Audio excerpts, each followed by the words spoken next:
hashtag rolling. Let's go. Welcome into another video, guys.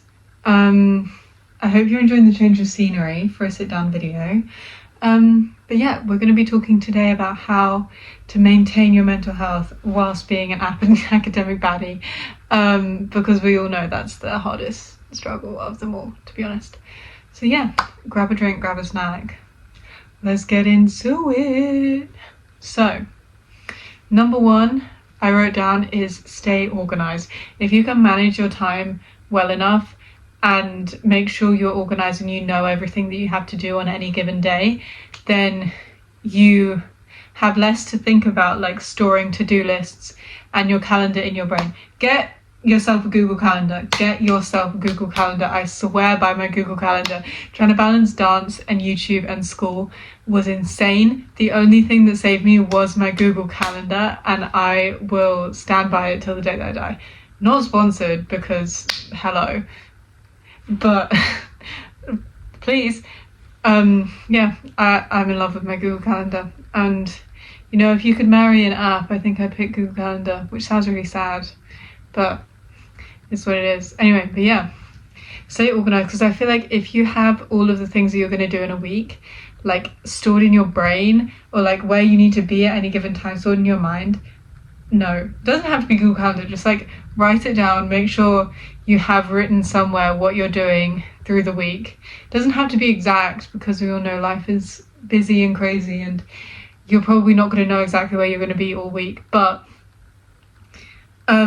just make sure that it's somewhere for you to refer to if you forget what's going on, because if you forget, then it's not the end of the world. Otherwise you're always going to be stressed, you're going to forget, and let's be so for real, we're going to forget. Well, if you're anything like me, you're going to forget, because I forget everything all the time. So yeah, write it down, stay organized. That's my biggest tip. That's why it's first, honestly. Number two is make sure you're getting enough sleep. I know it's not always possible. I know, but it is really the best thing for your mental health. Like, I know this is like basic shit that everyone's going to tell you, but like, please get your 8 hours, or at least 7. I say 7 hours plus. I'll let you have 6 during exam season, but like, yeah, please be getting your sleep, because if you're tired, then everything is going to feel so much more, because your brain is working harder to process all of your information. So everything's just going to stress you out more and feel so much bigger and more important, when maybe it's just a tiny issue, because that's what happens to me. Whenever I'm tired, like maybe it's the evening or I didn't get enough sleep, everything feels so much more deep and stressful than it is. And then I'll be talking to someone and they're like, Scarlett, just have a nap. That's my biggest advice. Have a nap. If you're tired and you can, just go to sleep. Like, get as much sleep as you can fit in your daily schedule, because it's gonna save you, to be honest, your mental health. So yeah. Then number 3, we have take up a hobby. I know adding an extra thing to your plate sounds worse, but you have to have something that's not school, to be honest. You have to have, if you're going to be an academic baddie, you have to have something outside of school that's just for you and for your enjoyment. For me, that's dance, YouTube. I love it. This is what I do with my free time. It makes me so much more busy. It makes it more difficult to balance, but it's something that I'm doing for myself because I enjoy it, not just studying all the time. That's not the vibe. That's not what we want. So yeah, you've got to have a hobby, have something you love. Maybe it's art or something, and just like schedule in like at least like 2 hours out of your whole week just to focus on yourself, do a hobby that you enjoy, and it's going to make the world of difference to just like shut your brain off for some time. Even if like you shut your brain off because you're just like watching a movie throughout the week, like have like a physical hobby away from screens to just like focus on yourself and focus on something that you personally love and find rewarding, and that is going to show in your academics. If you're using your passion outside of school, then it's going to start to come into your schoolwork, start to come into your academics, and everything's going to get better. Because if you have good mental health, if you have like, you're enjoying your life, then even if school gets bad, you still have something to enjoy, so it's not going to like ruin you. So yeah, there's that. Number 4 is forgive yourself, because you're not always going to be the best at school. You're not always going to get amazing grades on a test. You're going to have bad weeks, bad months, bad years, whatever. Like, I wrote off year 10. Year 10 was a fluke. That didn't happen.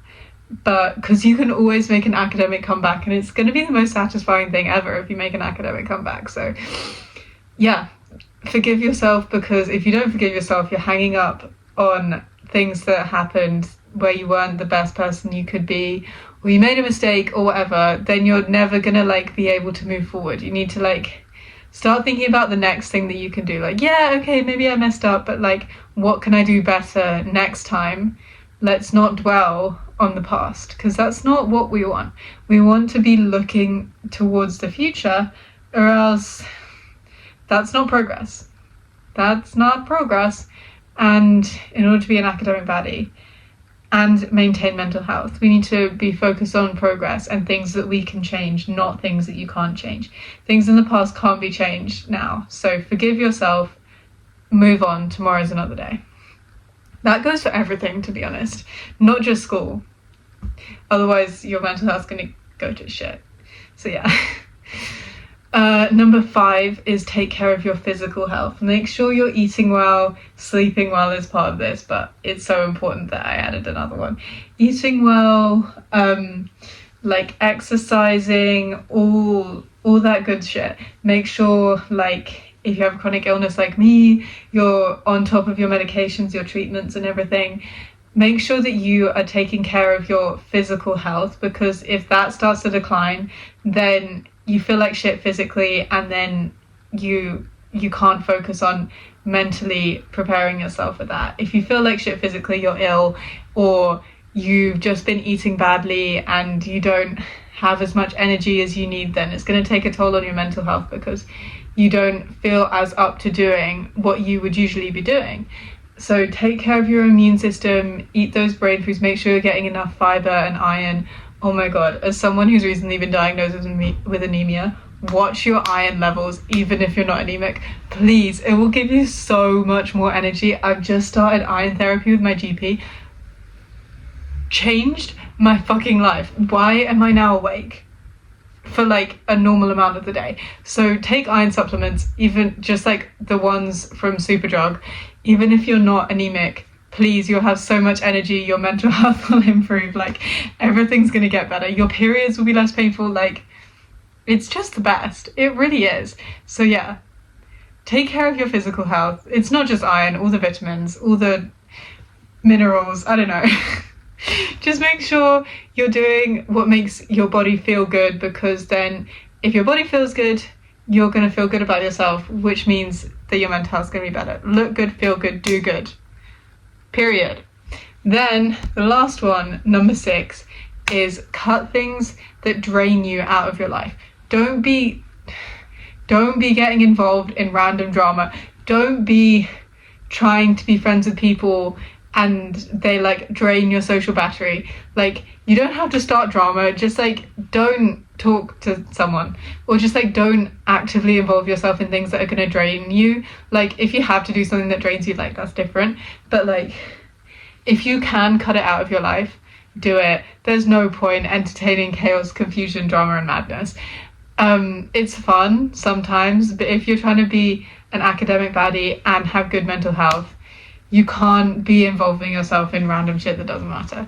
If it doesn't matter to you, it doesn't matter to your progress, it doesn't matter to your friends and your family and your life. If it doesn't interfere, if it's interfering with your personal peace, stop it. Stop it right now.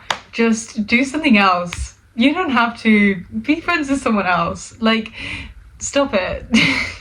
Stop it. Get some help. Like, seriously though, like things that don't fill your cup, things that don't make you feel like you're doing well in your life, make you feel good about yourself. There's no point, guys, stop it, please. And then once you do that, it's all plain sailing, to be honest. So those are my 6 things. I really went pretty well on this. I might not even cut this video, apart from to add a few memes. So yeah, love that for my future editing self. Love that for my future self who's going to be on holiday not having to think about this video. And yeah, love that for you guys. Stay amazing, stay academic weapons, and stay maintaining good mental health. And yeah, I love you so much. Happy back to school season. If you made it to the end of this video, comment the brain emoji. I love you all so much. I'll see you in the next one. God, you look so